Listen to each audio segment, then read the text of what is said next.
রাসূলুল্লাহ সাল্লাল্লাহু আলাইহি ওয়াসাল্লামের উপর একবার মাত্র দুরূদ পাঠ করে আল্লাহ তাআলা দুনিয়াতে আমার আপনার 10টা মর্যাদা বৃদ্ধি করে দেন। 10টা মর্যাদা বৃদ্ধি করে দেন।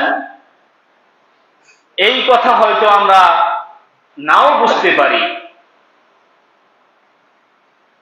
একবার এক ব্যক্তি স্বপ্নে দেখছে যে তার গালের সবগুলো দাঁত পড়ে গেছে। গালের কি? স্বপ্নে দেখতেছে গালের সব দাঁত পড়ে গেছে। তখন এই স্বপ্নের ব্যাখ্যার জন্য একজন আলেমের কাছে যাইয়া এই স্বপ্নের কথাটা বললেন, ব্যাখ্যা চাইলেন, এটার ব্যাখ্যা কি হতে পারে? ইন্নালিল্লাহ, তোমার বংশের তো সব মারা যাবে।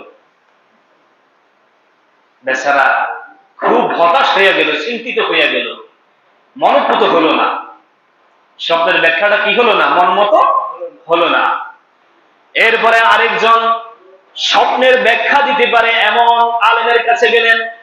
আলেমের কাছে গিয়ে বললেন, হযরত, আমি ঘুমের মধ্যে স্বপ্নে দেখেছি আমার গালের প্রত্যেকটা দাঁত পড়ে গেছে, সমস্ত দাঁত পড়ে গেছে।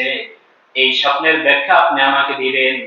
তখন ওই আলেম বলল, আলহামদুলিল্লাহ, আপনি তো মুরব্বি হয়ে যাবে।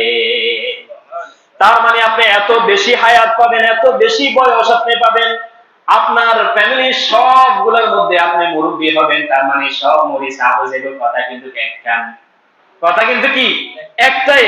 কিন্তু একজনের স্বপ্নের ব্যাখ্যাটা ছিল ডাইরেক্ট, আরেকজনের স্বপ্নের ব্যাখ্যাটা ছিল এমনি না খাই এমনি ঘুরে এনে খাওয়া দিছে। তার মানে আপনি পরিবারের মধ্যে মর্যাদাশীল হবেন, আপনি মুরব্বী হবেন, সবাই আপনাকে শ্রদ্ধা করবে, আপনি অনেক বয়স পাবেন, অনেক হায়াত পাবেন, আপনার ফ্যামিলি সব মারা যাবে কিন্তু আপনি হায়াত বেশি পাবেন। আলহামদুলিল্লাহ। আল্লাহ তাআলা বিভিন্ন ভাবে আমাদের বয়সটাকে বৃদ্ধি করে দেন। আল্লাহ তাআলা বিভিন্ন ভাবে আমাদের মর্যাদাকে কি করেন? বাড়ান। তো কোনো ব্যক্তি যদি রাসূলুল্লাহ সাল্লাল্লাহু আলাইহি ওয়াসাল্লামের প্রতি একবার দুরূদ পাঠ করে, রাসূলুল্লাহ সাল্লাল্লাহু আলাইহি ওয়াসাল্লামের প্রতি দুরূদ পাঠ করার কারণে আল্লাহ তাআলা দুনিয়াতে ওই ব্যক্তির 10টা মর্যাদা বৃদ্ধি করে দেয়।